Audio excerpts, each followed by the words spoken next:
So hi all, welcome to digital బడి YouTube channel. ఈ వీడియోలో నేను మీకు డిజిటల్ బడిలో స్టూడెంట్స్కి డిజిటల్ మార్కెటింగ్ ట్రైనింగ్ని ఎలా ప్రొవైడ్ చేస్తాము, ఎలా మేము వాళ్ళని ట్రైన్ చేస్తాం లేకపోతే ఎలా ఎక్విప్ చేస్తాం అనే దాని గురించి నేను మీకు ఈ వీడియోలో చెప్తాను డీటెయిల్గా. సో ఫస్ట్ వచ్చేసి ఏంటంటే, నేను డిజిటల్ మార్కెటింగ్ నేర్చుకున్నప్పుడు నేను ఎలా నేర్చుకున్నానో, నేను అప్పుడు ఫేస్ చేసిన ఇష్యూస్ని బట్టే నేను ఈ కరికులంని నేను ప్రిపేర్ చేశాను. ఇందులో మీకు కనబడే యూనిక్ మాడ్యూల్స్ లాగా అనుకుంటే మైక్రోసాఫ్ట్ ఎక్సెల్ ఇటువంటివి కొన్ని ఉంటాయి అన్నమాట.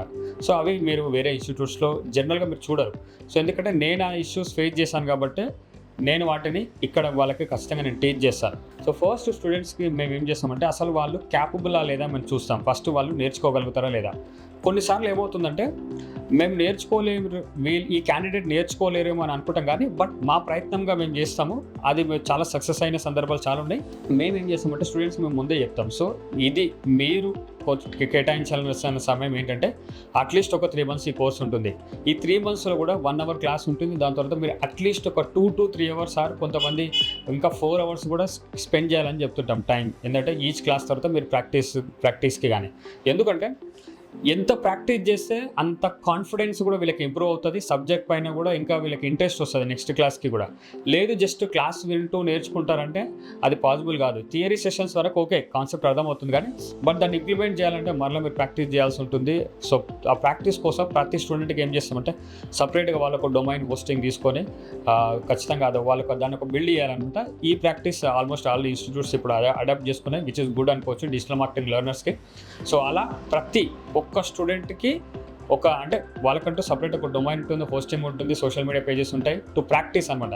ఈవెన్ ఒకవేళ మీరు జాబ్ చేయడానికి వెళ్ళినా సరే సిమిలర్గానే ఉంటాయి. వాళ్ళకు ఒక వెబ్సైట్ ఉంటుంది, డొమైన్ ఉంటుంది, సోషల్ మీడియా పేజెస్ ఏవైతే ఉంటాయి వాళ్ళు ఆల్రెడీ ఇక్కడ హ్యాండిల్ చేయడం వల్ల ఏమవుతుంటే, అక్కడ జాబ్కి వెళ్ళినప్పుడు వాళ్ళకు ఈజీగా అవుతుంది అనమాట, మేనేజింగ్ అయినా లేకపోతే యాక్సెస్ తీసుకునే విషయంలోనైనా. సో స్టూడెంట్స్కి ఏం చేస్తామంటే, వాళ్ళ యొక్క ఏరియా ఆఫ్ ఇంట్రెస్ట్ బట్టి వాళ్ళకు ఒకవేళ ఆల్రెడీ ఎగ్జిస్టింగ్ స్కిల్ కానీ ఏదైనా నీష్లో పని చేసిన వాళ్ళు, ఒకవేళ ఏదైనా సెగ్మెంట్లో పని చేసిన వాళ్ళైతే అందులోనే ఒక బిజినెస్ స్టార్ట్ చేద్దామని, దట్టు ఆన్లైన్ బిజినెస్ని ఎంకరేజ్ చేస్తాం. ఎందుకంటే ఆన్లైన్ బిజినెస్కి అయితే ఎక్కువ క్యాపిటల్ అవసరం ఉండదు కాబట్టి.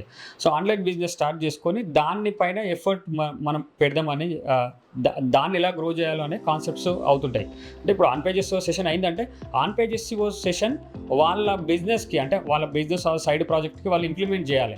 సో దట్ ఈస్ హౌ, అంటే ట్రైనింగ్ అంతా వాళ్ళు అప్లై చేసే కాన్సెప్ట్స్తోనే వెళ్తుంటుంది అనమాట. ఈవెన్ స్టూడెంట్స్ ఉన్నప్పుడు కొంతమంది శారీస్ బిజినెస్ వాళ్ళు ఉంటారు, కొంతమంది ట్యూషన్స్ బిజినెస్ వాళ్ళు ఉంటారు, కొంతమంది ఒక్కొక్కరిది ఒక్కొక్క బిజినెస్ ఉన్నప్పుడు వాళ్ళ యూస్ కేసెస్ని తీసుకొని కూడా బ్యాచెస్లో సెషన్స్ చెప్పడం జరుగుతుంది. సో దట్ స్టూడెంట్స్కి ఇంకా ఈజీగా అర్థమవుతుంది అనమాట. వేరేది ఏదో వాళ్ళకి సంబంధం లేని ఎగ్జాంపుల్స్ కాకుండా వాళ్ళకి అర్థమయ్యే ఎగ్జాంపుల్స్ని తీసుకుంటూ వాళ్ళకి చెప్తుంటాం. సో అలా వాళ్ళకి ఈజీగా అర్థమవుతుంది, వాళ్ళు ఇంప్లిమెంట్ కూడా చేయగలుగుతారు. అలా ఇంప్లిమెంట్ చేసి ఆ ట్రైనింగ్లో స్టార్ట్ చేసిన సైడ్ ప్రాజెక్ట్స్ ఏవైతే ఉన్నాయో, ఆ సైడ్ ప్రాజెక్ట్స్ ఈవెన్ ట్రైనింగ్ అయిపోయిన తర్వాత కూడా వాళ్ళు వర్క్ చేయడం వల్ల, వాళ్ళు ఇంకా దానిపైన ఇంకా ఆ ప్రాజెక్ట్ని కంటిన్యూ చేయడం వల్ల ఏమైందంటే, అట్లీస్ట్ ఒక 8 ఆంటర్‌ప్రెన్యూర్స్ తయారయ్యారు. ఒక నాకు తెలిసి అందరు టచ్లో లేరు, బట్ అట్లీస్ట్ ఒక 5 రిజిస్టర్డ్ బిజినెసెస్ అయితే నాకు వాళ్ళు టచ్లో ఉండడం వల్ల నాకు తెలుసు. సో అలా వాళ్ళని ఆంటర్‌ప్రెన్యూర్స్గా తయారు చేయగలిగాం. అదేంటి, ఆన్లైన్లో ఒక బిజినెస్ స్టార్ట్ చేసి అన్ని ఎండ్ టు ఎండ్ వర్క్స్ వాళ్ళే చూసుకోగలుగుతారు.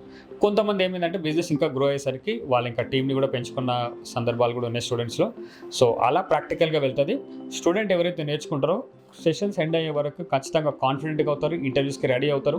ప్రతిదీ అంటే వాళ్ళకు ఒక ప్రాజెక్ట్ ఉంది, జస్ట్ ఏదో రెజ్యూమే సర్టిఫికేషన్స్ అని కాకుండా, నేను ట్రైనింగ్లో వీటన్నిటిని నేను ప్రాక్టీస్ చేశాను కాబట్టి వీటన్నిటిని కూడా ఒక ప్రాజెక్ట్ వర్క్ లాగా చూపించుకోవచ్చు. సో ఇది ఇంకా రియల్ స్కిల్స్ లాగా, ఇక 100 సర్టిఫికేషన్స్ ఉన్నా ఇక ఒక ప్రాజెక్ట్ రియల్గా మీరు చేశారంటే ఇదే కొంచెం దీనికి ఒక అప్పర్ హ్యాండ్ ఉండే ఛాన్స్ ఉంటుంది కాబట్టి అలా స్టూడెంట్స్కి నేర్పిస్తాం.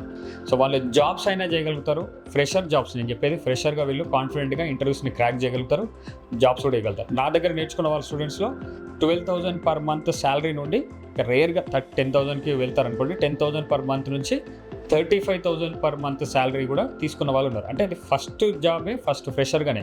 So that completely depends on the student అనమాట. అది ట్రైనర్ కాదు, అది కూడా గుర్తుపెట్టుకోండి. ఇప్పుడు నేను ఏదైతే చెప్పాను నంబర్, అదేం పెద్ద విశేషం ఏం కాదు. చాలా ఇన్స్టిట్యూట్స్ అలా ప్రొడ్యూస్ చేస్తున్నారు. అంటే ఇంకా అంతలో అనుకుంటే ఇంకా 4 lakhs plus CTC అనుకోవచ్చు. సో అది నా దగ్గర నుంచి నేర్చుకున్న స్టూడెంట్స్ కూడా కొంతమందికి వచ్చింది. సో అదే రేర్గా జరుగుతుంది, అది depends on the student candidate అని చెప్తున్నా. అందరు స్టూడెంట్స్కి అది పాసిబుల్ కాదు. సో దాని తర్వాత జాబ్ తర్వాత వాళ్ళు ఫ్రీలాన్సింగ్ చేయగలుగుతారా సార్ అంటే, ఫ్రీలాన్సింగ్ చేయాలంటే చేయొచ్చు, బట్ కోర్సు నేర్చుకుంటున్న టైంలో వాళ్ళు ఇంకా ఎక్కువ టైం కేటాయించగలిగితే వాళ్ళు ఫ్రీలాన్సింగ్ చేయగలుగుతారు. అలా ఫ్రీలాన్సింగ్ చేస్తున్న స్టూడెంట్స్ ఎవరైనా ఉన్నారా సార్ అంటే జస్ట్ కోర్సు నేర్చుకొని డైరెక్ట్గా ఫ్రీలాన్సింగ్ స్టార్ట్ చేసిన వాళ్ళు ఉన్నారంటే అటువంటి స్టూడెంట్స్ కూడా ఉన్నారు. వాళ్ళు ఎక్కువ టైం కేటాయించడం వల్ల దే ఆర్ ఇంటూ ఫ్రీలాన్సింగ్ అనమాట. వాళ్ళు ఎలా ఎటువంటి క్యాండిడేట్స్ ఫ్రీలాన్సింగ్కి వెళ్తారంటే నా దగ్గర నేర్చుకున్న వాళ్ళు చెప్తున్నా, వాళ్ళు అంత క్వాలిఫైడ్ కాదంటే జస్ట్ 10th క్లాస్ వరకే చదువుకున్నారు, కొంతమందికి 10th క్లాస్ కూడా లేదు. సో అటువంటి వాళ్ళకు జాబ్స్ ఇవ్వడం కొంచెం కష్టం. ఒకవేళ ఇచ్చినా సరే చాలా లెస్ ప్యాకేజ్ ఉంటుంది. దానికంటే స్కిల్ మంచిగా కొంచెం ఇంట్రెస్ట్ పెట్టి ఇంకా అయింది ఏదో అయిపోయింది, పెద్ద చదువుకోలేదు, ఏదైనా మంచిగా నేర్చుకొని ఫ్రీలాన్సింగ్ చేద్దామని ఇక్కడ కష్టపడే వాళ్ళు ఉంటారు. అటువంటి వాళ్ళు ఫ్రీలాన్సింగ్ చేసుకుంటున్న వాళ్ళు ఉన్నారు. సో దాని తర్వాత ఫ్రీలాన్సింగ్ తర్వాత ఇంకేదైనా చేసుకోవచ్చా అంటే ఎస్, మీకు సైడ్ ప్రాజెక్ట్ ఆల్రెడీ ప్రతి స్టూడెంట్కి ఒక ప్రాజెక్ట్ స్టార్ట్ చేయిస్తాం. ఆ ప్రాజెక్టు కూడా అదే మెయిన్ బిజినెస్ కూడా టర్న్ అయ్యే ఛాన్స్ ఉంటుంది అనమాట. కొంతమంది స్టూడెంట్స్ ఏం చేశారంటే ఈ ప్రాజెక్ట్ని కంటిన్యూ చేస్తూనే జాబ్ చేస్తూ ఈవినింగ్స్ వచ్చి ఈ ప్రాజెక్ట్పై వర్క్ చేశారు. ఇది ఎప్పుడైతే జాబ్ అంటే వీళ్ళ మంత్లీ శాలరీ కంటే ఎక్కువ ఇన్కమ్ ఈ సైడ్ ప్రాజెక్ట్ ఇస్తున్నదో వాళ్ళు అప్పుడు జాబ్ని క్విట్ చేసేసి ఫుల్ టైమ్ ఇక ఈ బిజినెస్ పైన ఫోకస్ చేస్తూ దీన్ని ఇంకా డెవలప్ చేసుకుంటూ వెళ్తారు అనమాట. అలా కూడా చేసుకోవచ్చు. ఇంకేదైనా మీకు ఒక సొంత ఆన్లైన్ బిజినెస్ ఉంది అనుకుంటే ఆ బిజినెస్ని కూడా మీరు డిజిటల్ మార్కెటింగ్ చేస్తూ డెవలప్ చేసుకోవచ్చు. ఒకవేళ మీకు ఆల్రెడీ మీకు ఏదైనా ఎగ్జిస్టింగ్ బిజినెస్ ఉంది అనుకుంటే, అలా కాకుండా ఒకవేళ మీకు టీచింగ్ కనుక ప్యాషన్ ఉంది అనుకోండి, టీచింగ్ ప్యాషన్ ఉన్నా సరే మీరు డిజిటల్ మార్కెటింగ్ ట్రైనర్ అవ్వచ్చు. ఒకవేళ నేర్చుకున్న తర్వాత కొంతకాలం అట్లీస్ట్ ఒక 6 months to 1 year వర్క్ చేసినా సరే, లేదా ఫ్రీలాన్సింగ్ కొన్ని ప్రాజెక్ట్స్ పైన వర్క్ చేసినా సరే మీరు డిజిటల్ మార్కెటింగ్ ట్రైనింగ్ ఇవ్వడానికి క్యాపబుల్ అనుకోవచ్చు. మీరు క్యాపబులే. సో అలా నా దగ్గర నేర్చుకున్న వాళ్ళు సార్ ఎవరైనా ట్రైనర్స్ అయ్యారంటే ఎస్ అయ్యారు. అయిన వాళ్ళలో రాకేష్ బండారి కావచ్చు, రంగు శిరీష కావచ్చు, అఫ్రోజ్ కావచ్చు, ఇంకొక ఆమె సుష్మా అని కావచ్చు, కొంతమంది పేర్లు అయితే నాకు తెలుసు. ఇదే అనమాట డిజిటల్ బడిలో ఇలా మేము ప్రొవైడ్ చేస్తాం ట్రైనింగ్లో.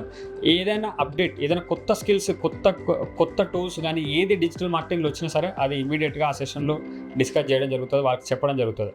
అందుకే మేము అంటే లేటెస్ట్గా వచ్చే అప్డేట్స్ ఉండవనే ఒక ఉద్దేశంతోనే రికార్డెడ్ కోర్సెస్ని నేను సేల్ చేయడం ఆపేసాను. ఎందుకంటే రికార్డెడ్ కోర్సెస్లో నేను వీడియో చేస్తాను, స్క్రీన్ రికార్డ్ చేస్తాను, అది నేను సేల్ చేస్తాను. బట్ రేపు పొద్దున ఇంటర్ఫేస్ మారొచ్చు కంప్లీట్గా ఆ టూలే ఉండకపోవచ్చు. ఇటువంటివి ఎక్కువ జరుగుతుండడం వల్ల రికార్డెడ్ కోర్స్ నుంచి నేను బయటకు వచ్చాను. కంప్లీట్గా ఐ స్టార్టెడ్ విత్ రికార్డెడ్ కోర్సే నేను అమ్మాను స్టార్టింగ్లో. బట్ దాని తర్వాత నేను లైవ్దే బెటర్ ఉందని చెప్పి, లైవ్లో ఎంగేజ్మెంట్ ఎక్కువ ఉంది, లైవ్లో స్టూడెంట్ ఇంటరాక్షన్ ఉంది, లైవ్లో ఇంకా బెటర్ రిజల్ట్స్ నేను చూశాను ప్రాక్టికల్గా. సో అందుకోసం నేను లైవ్ ట్రైనింగ్ ఇస్తున్నా కంప్లీట్గా.